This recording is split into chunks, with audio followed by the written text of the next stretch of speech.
기도합니다. 아멘. 1999년 9월 29일에 일본 시모노세키 전철역에 큰 사건이 일어났습니다. 그 사건은 35살 된 청년 하나가 자기가 몰던 승용차를 가지고 전철역을 들이박은 것입니다. 박은 것으로 그가 끝이 난 것이 아니라 차에서 내려서 2층으로 가서 닥치는 대로 사람을 칼로 찔러 죽였습니다. 이때 이 사건으로 3명이 죽고 12명이 중경상을 입는 사건이 있었습니다. 이 사건이 일어난 후에 경찰이 그 청년을 불러서 도대체 무슨 마음으로 이런 일들을 했느냐라고 물었습니다. 그랬더니 이 청년이 하는 말이 세상에 무엇을 해도 제대로 되지 않고 무슨 일을 해도 실패해서 이 세상이 원망스럽고 한스러워서 이런 일을 했다, 이렇게 이야기를 하더라는 것입니다. 어떻게 보면 참 어처구니 없는 일입니다.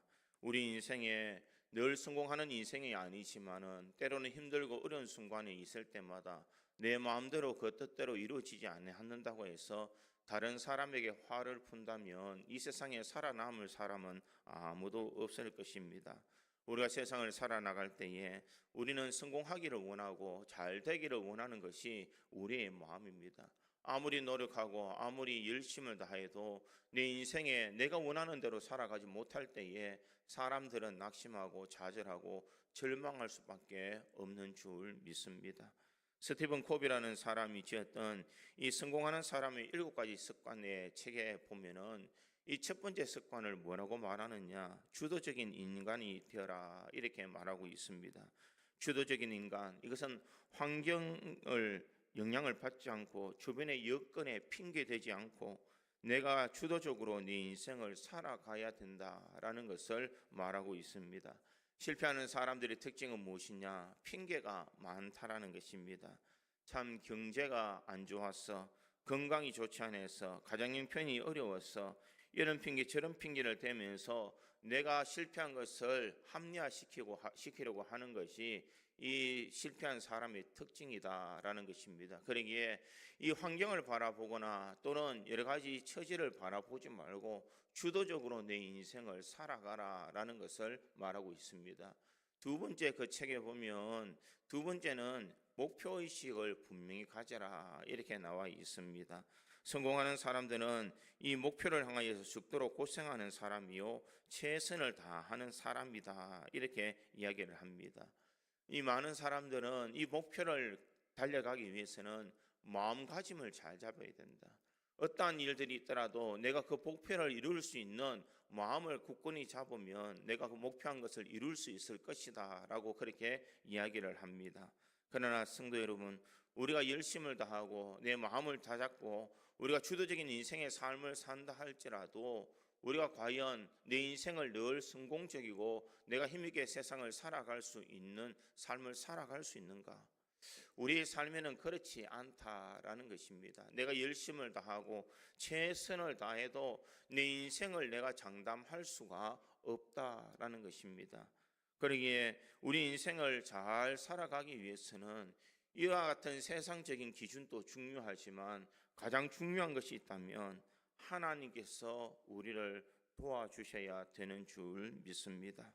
아무리 능력 많고 아무리 재능이 있고 아무리 내가 세상을 향하여서 많은 것을 가지고 있다 할지라도 하나님께서 나를 도와주시지 않는다면 우리 인생이 성공적인 인생이다라고 말할 수가 없다라는 것입니다. 그러기에 이 땅의 삶을 살아가는 모든 사람들은 보이지 않는 하나님의 손이 우리와 함께 해주시고 그 하나님이 우리를 지켜주시지 않는다면 우리는 성공할 수가 없다라는 것입니다. 이것을 잘 알았던 시편 기자는 시편 127편 1절과 2절에 이렇게 말합니다. 여호와께서 집을 세우지 아니하시면 세우는 자의 수고가 헛되며 여호와께서 성을 지키지 아니하시면 파수꾼이 깨어 있음이 헛되도다.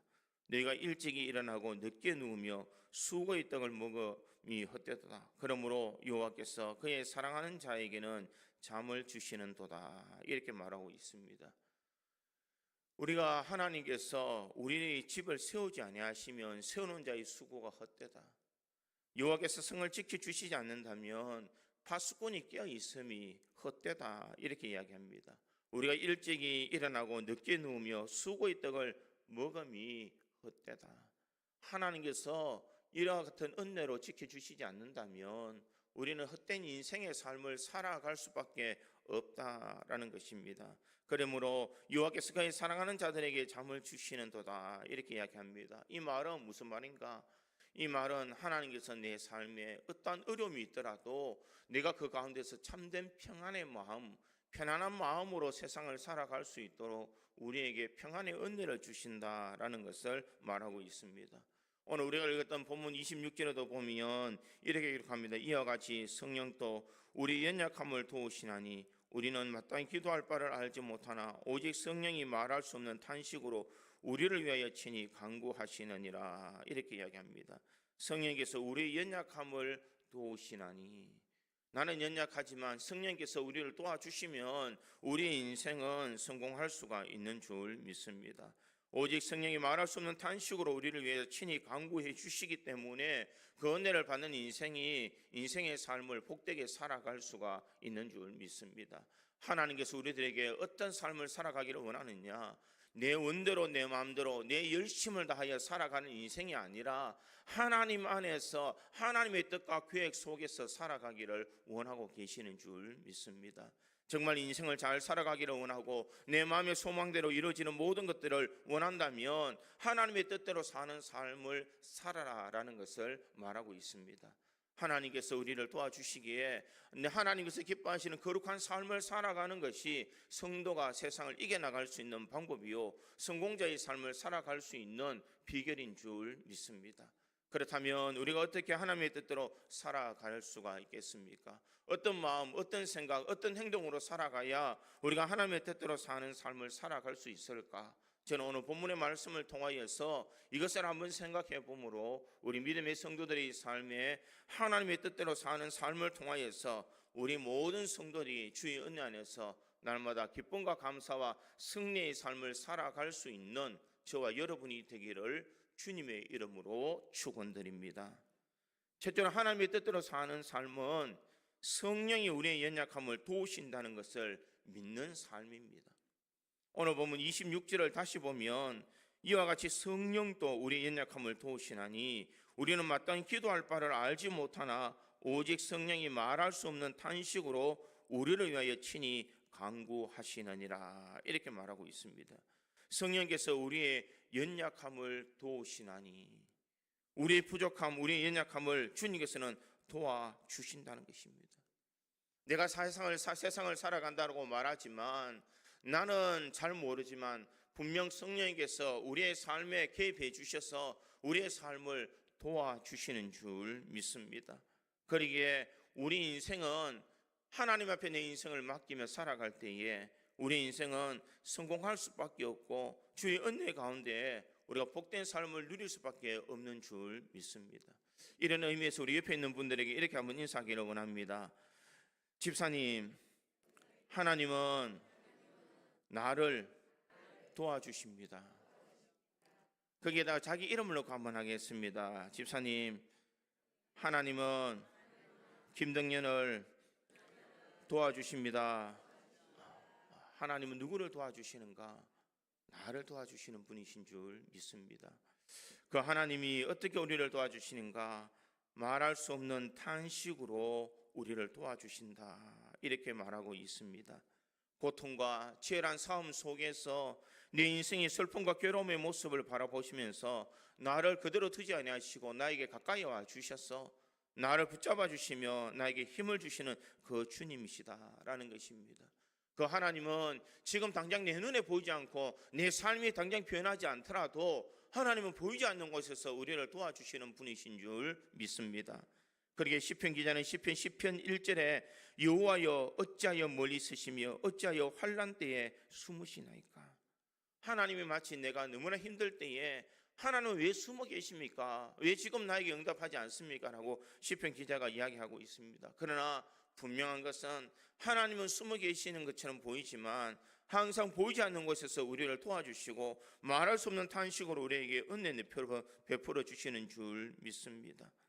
우리가 찬양을 부르는 찬양 가운데에 성령이 오셨네라는 찬양이 있습니다. 그 찬양의 가사에 보면 이런 가사가 있습니다. 허무한 시절 지날 때, 깊은 한숨 내쉴 때, 그런 풍경 보시며 탄식하는 분이 있네. 고와 같이 너희를 버려두지 않으리. 내가 너희와 영원히 함께 하리라.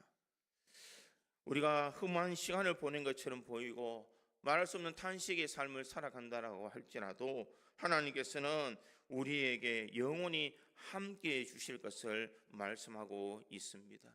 그러기에 성령께서 내 연약함, 내 부족함을 아시고 말할 수 없는 탄식으로 우리를 도와주시며 우리를 붙들어 주시는 하나님이신 줄 믿습니다. 그 하나님의 은혜를 아는 믿음이 바로 주의 뜻대로 살아가는 사람의 모습인 줄 믿습니다. 하나님, 내 인생의 삶이 왜 이렇게 기구한지 모르겠지만 하나님, 내가 분명하게 아는 것은 하나님이 나와 함께 하심을 내가 믿습니다. 내 일을 어느 순간, 내 마음이 얼분한 이 순간 속에 하나님께서 나를 붙들어 주시며 은혜 내려주시는 분이신 줄 나는 믿습니다. 이것이 주의 뜻을 바라보며 살아가는 성도의 모습인 줄 믿습니다.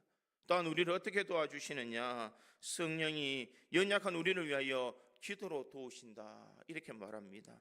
26절 하반절에 보니 우리는 마땅히 기도할 바를 알지 못하나 오직 성령이 말할 수 없는 탄식으로 우리를 위하여 친히 간구하시느니라. 사람이 너무나 힘든 일을 당하면 기도할 힘조차 없습니다. 너무나 큰 걱정이 있으면 사람들은 기도해야 되는데 앉아 있으면 기도할 생각이 나지 않습니다. 하나님, 어떻게 살아야 될까요? 하나님, 어떻게 해야 될까요? 하나님, 어떻게 이 어려움을 이겨나가야 될까요? 마음의 걱정, 마음의 그런 근심 때문에 기도할 힘조차 없을 그때에 누군가 나를 위해서 기도한다는 이 사실을 우리가 잊지 말아야 됩니다. 성령이 말할 수 없는 탄식으로 우리를 위하여 친히 간구하시느니라.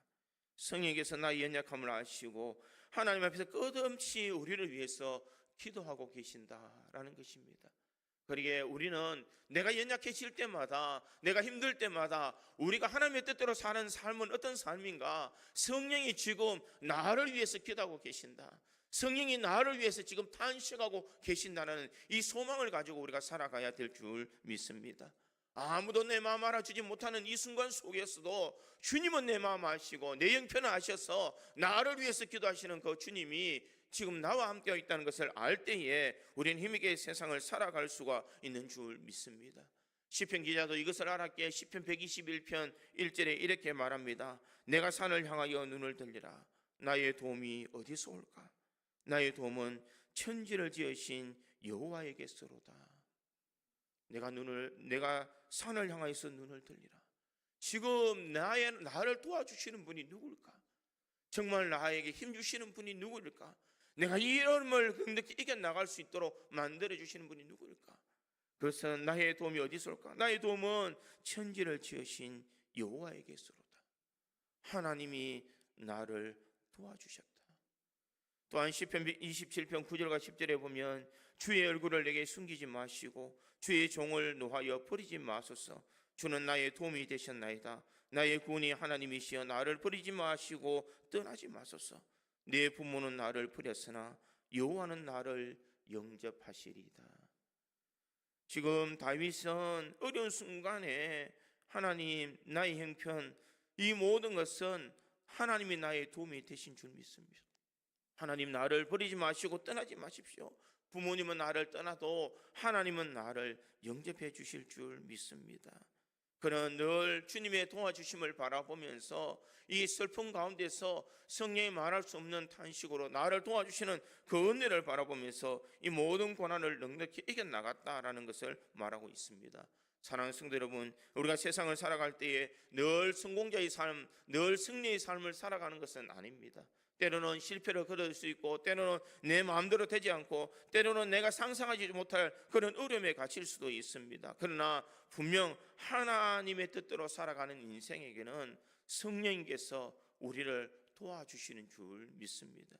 이것이 바로 주님의 사랑이요, 이 사랑을 우리가 의심치 않고 나가는 믿음으로 살아가는 성도가 세상을 넉넉히 이겨나갈 수가 있는 줄 믿습니다.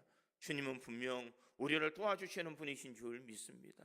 내 형편과 내 처제를 아시며 나를 반드시 도와주시는 분이 우리 주님이라는 이 소망을 바라보면서 하나님의 뜻은 나와 함께 하시고 나를 도와주시는 것이 하나님의 뜻이라는 것을 믿으며 흔들림 없는 신앙의 길을 달려갈 수 있는 우리 모든 성도들이 되기를 주님의 이름으로 축원드립니다.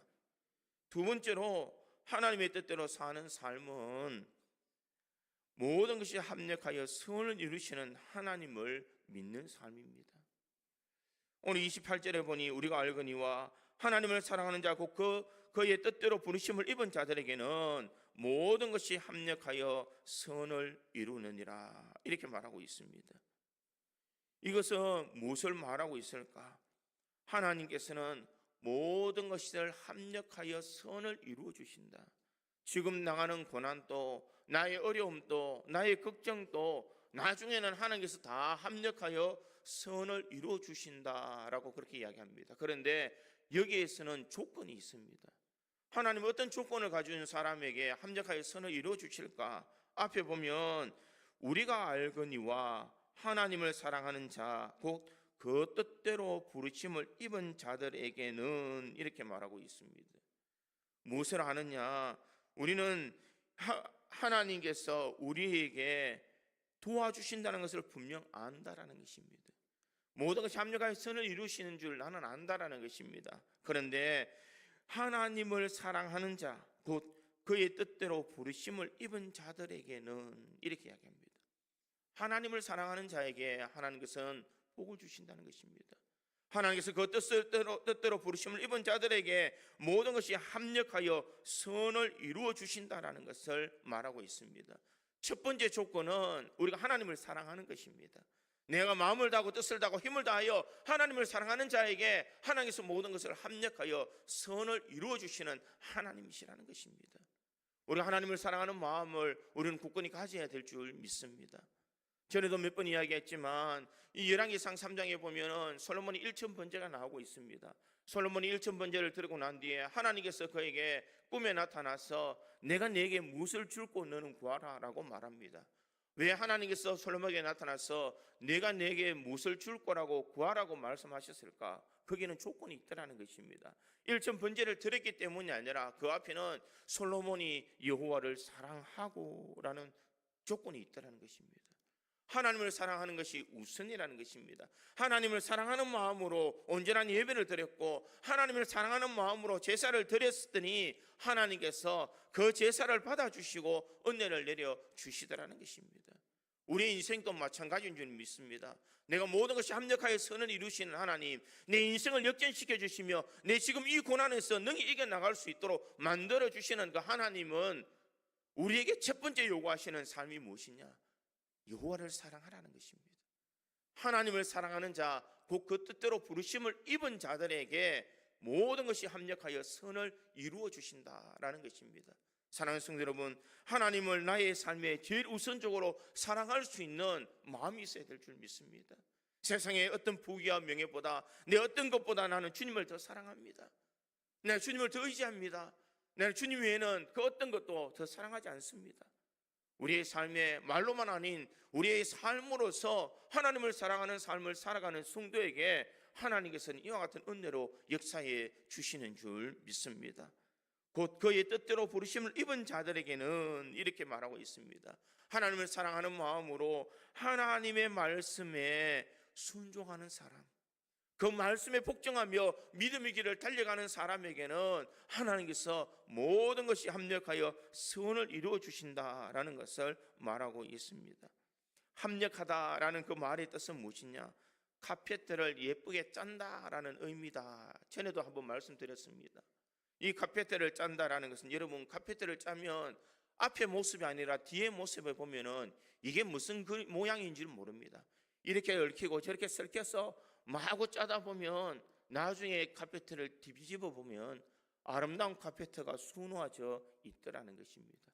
모든 것이 합력한다라는 의미는 바로 이와 같은 것입니다. 내 인생에 기쁜 일이 있고 슬픈 일이 있고 고난이 있고 고통이 있고 내 삶에 성공의 삶이 있고 실패의 삶이 있지만 이것들이 잘 조화롭게 짜여 있다가 나중에 덜퍼볼 때에 내 인생에 내 삶이 모든 것이 합력하여 선을 이루시는 그 하나님의 은혜가 우리에게 임한다는 것을 말하고 있습니다. 카페트가 어떻게 짜여지는지를 잘 모르지만 나중에 다 짜고 나서 돌이켜보면 참 아름다운 카페트가 수놓아져 있을 때에 참 아름답다라고 말합니다. 우리 인생도 마찬가지입니다. 내가 살아오는 모든 인생의 삶은 절망과 고통과 한숨뿐인 것이 아니라 하나님의 때를 따라 돕는 은혜를 주시고 그 속에서 역사하시는 하나님의 은혜를 통하여서 내 인생의 뒤안길을 돌이켜볼 때에 내 인생이 참 잘 살았다, 참으로 아름답다라고 말할 수 있는 것은 하나님께서 모든 것이 합력하여 선을 이루어 주시기 때문이다라는 것입니다. 그러기에 내 인생의 삶은 잘 살아왔다, 못 살아왔다, 이것이 중요한 것이 아니라는 것입니다. 마지막 인생의 삶에서 하나님께서는 모든 것을 합력하여서 하나님의 자녀답게 살아갈 수 있도록, 천국의 소망을 가지고 살아갈 수 있도록 만들어 주신 그 하나님의 은혜를 깨닫는 것이 중요한 줄 믿습니다. 내가 좀 연약하면 어떻습니까? 내가 좀 부족하면 어떻습니까? 지금 좀 힘들면 어떻습니까? 내 마지막 인생에 하나님은 마치 아름다운 카페트처럼 우리 인생을 아름답게 수놓아 주실 줄 믿습니다. 우리는 이 믿음을 우리가 소유해야 될 줄 믿습니다. 창세기 보면 요셉의 인생을 우리가 볼 수가 있습니다. 요셉의 인생에 형들에게 배신을 당하여서 애굽의 노예로 종살이로 살았습니다. 그 인생이 나는 왜 이런 인생의 삶을 살아갈까? 이 보디발의 아내의 유혹을 뿌리치면서 그는 감옥에 갇히는 신세를 살았습니다. 나는 왜 이렇게 형들에게 배신을 당하고 나는 최선을 다해 열심을 살았는데 나는 왜 이렇게 억울한 일을 당해서 감옥에나 갇힐까? 어떻게 보면 요셉의 인생에 참 한숨과 탄식이 있는 그런 인생에 밖에 없을 것입니다. 그러나 창세기 50장 20절에 이 요셉은 어떻게 고백하느냐?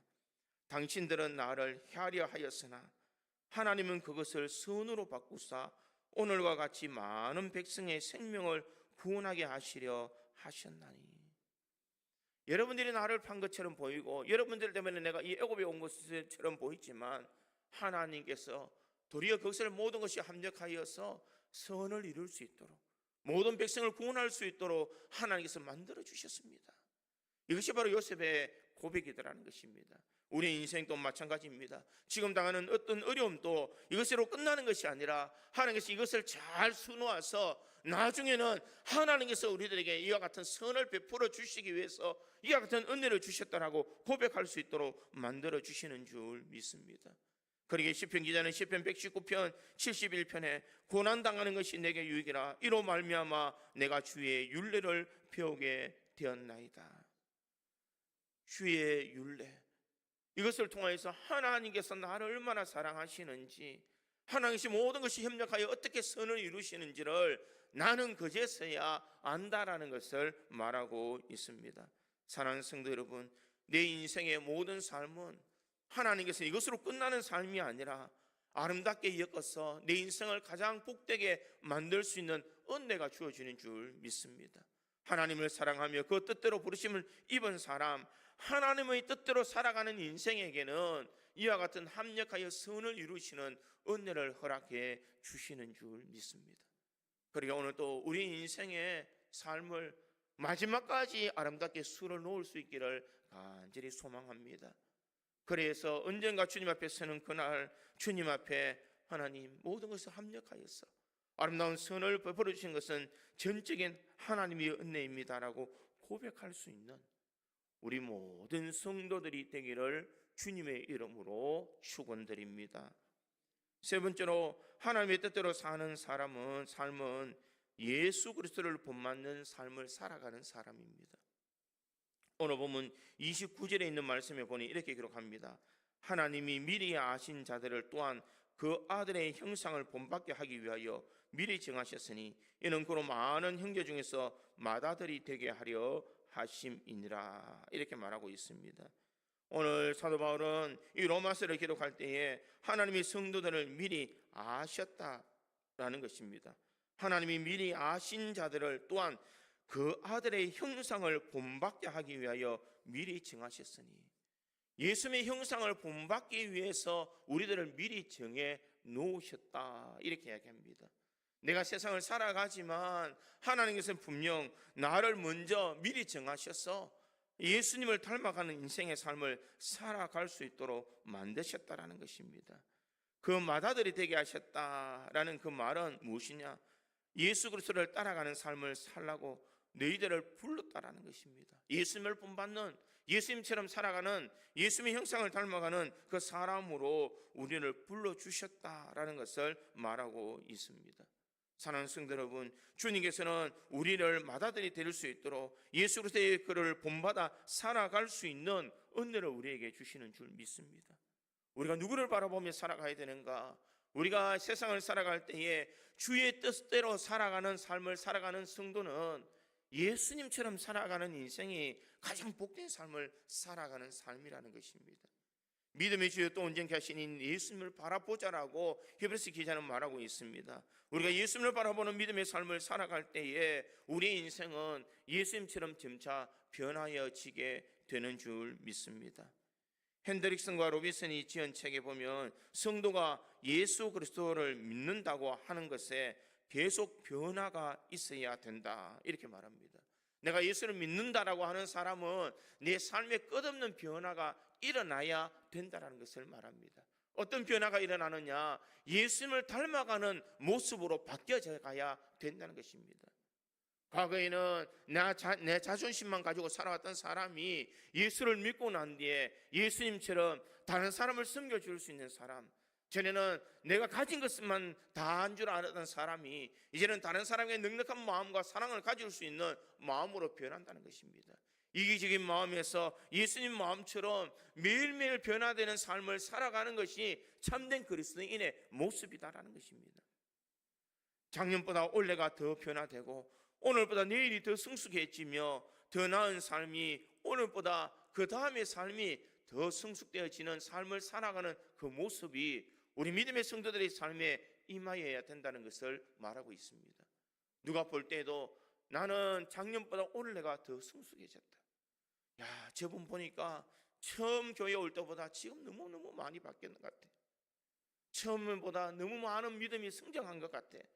너무 많은 믿음의 삶을 살아가는 것 같아. 바로 이와 같은 삶을 살아가는 것이 하나님의 뜻대로 살아가는 사람의 모습인 줄 믿습니다. 나의 모습 속에 정말 변화되는 삶을 살아가고 있는가? 하나님께서 기뻐하시는 삶으로 내가 점점 변화되고 있는가라는 것을 우리가 점검하며 살아가야 될 줄 믿습니다. 사랑하는 성도 여러분, 저는 이 시간이 지나면 고개를 숙이는 것처럼 우리 믿음의 성도들도 신앙이 자라갈수록 예수님의 모습을 닮아서 세상을 향해서 고개를 숙일 수 있는 모든 성도들을 향해서 승림의 삶을 살아갈 수 있는 은혜가 우리에게 주는 줄 믿습니다. 그러게 믿음의 성도는 항상 주님을 바라보면서 주님의 모습을 닮아갈 수 있는 은혜의 삶을 누려야 될 줄 믿습니다. 우리가 진정 주님께서 말씀하시는 대로 우리가 세상을 향하여서 어떤 고난을 당하더라도 주님의 의지하며 믿음의 길을 달려갈 수 있는 신앙의 삶을 살아가야 될 줄 믿습니다. 주님의 닮아가는 삶, 주님의 흉내라도 내는 삶을 살아야 됩니다. 그렇게 살아가려면 우리가 매 순간순간 주님을 생각해야 됩니다. 주님을 생각할 때에 내가 화난 일이 있을 때에 주님은 이렇게 하셨지. 주님은 이럴 때 이 고난을 이겨나가셨지. 주님은 이럴 때 이런 말씀을 하셨지. 주님을 기억하면 우리는 실패하지 않을 수 있지만 주님을 잊어버리고 내 감정에 충실하면 우리는 죄를 범할 수밖에 없다라는 것입니다. 사랑하는 성도 여러분, 나의 모습이 예수님을 닮아갈 수 있도록, 나의 삶이 예수님이 기뻐하시는 삶으로 살아갈 수 있도록 우리의 삶이 날마다 주님을 닮아가는 믿음의 삶을 살아가야 될 줄 믿습니다. 내 삶은 과연 주님께서 기뻐하시는 삶일까? 내 삶은 주님께서 기뻐하시는 거룩한 삶을 살아가는 인생일까? 날마다 점검하면서 우리의 삶을 돌이켜봐야 될 줄 믿습니다. 우리가 진정 주님을 따르는 주님의 뜻대로 사는 성도로서 우리가 매일매일의 삶을 우리가 변화되는 삶으로 살아갈 수 있기를 간절히 소망합니다. 사람들은 힘든 일을 당하면 낙심하고 좌절하는 성도가 있지만 그것을 기쁨으로 승화할 수 있는 성도가 있는 줄 믿습니다. 어떻게 그것을 기쁨으로 승화할 수 있을까? 그것은 주님을 바라보기 때문입니다. 주님이 나와 함께 하시고 나를 붙들고 계시기 때문에, 주님께서 나에게 힘 주시고 능력 주시기 때문에 나는 다시 일어설 수 있다. 이 믿음을 가지고 살아가는 성도, 이것이 바로 주님을 주시는 그 뜻대로 부르심을 입어받은 성도의 모습인 줄 믿습니다. 바라옵기는 우리 구지 장로교에 있는 모든 성도들이 예수님을 닮아갈 수 있기를 간절히 소망합니다. 그런 의미에서 우리 옆에 분들을 바라보면서 이렇게 한번 인사하기를 원합니다. 집사님의 모습이 예수님을 많이 닮은 것 같습니다. 아멘이십니까? 우리 믿음의 성도들의 모습이, 그 얼굴이 예수님을 많이 닮아간 성도들이 되기를 간절히 소망합니다. 과거에는 우리의 모습이 나를 위한 삶의 모습이었다면 이제는 예수님을 닮아가는 아름다운 모습으로 누가 보더라도 참 예수님처럼 당신이 살고 있습니다. 이렇게 살아가는 삶이 예수님을 하나님의 뜻대로 살아가는 성도의 모습인 줄 믿습니다. 우리 모든 성도들이 이와 같은 변화의 삶을 살아서 예수 그리스도의 향기가 되며 예수 그리스도를 증거하며 예수 그리스도를 본받는 우리 구지 장로교의 모든 성도들이 되기를 주님의 이름으로 축원드립니다.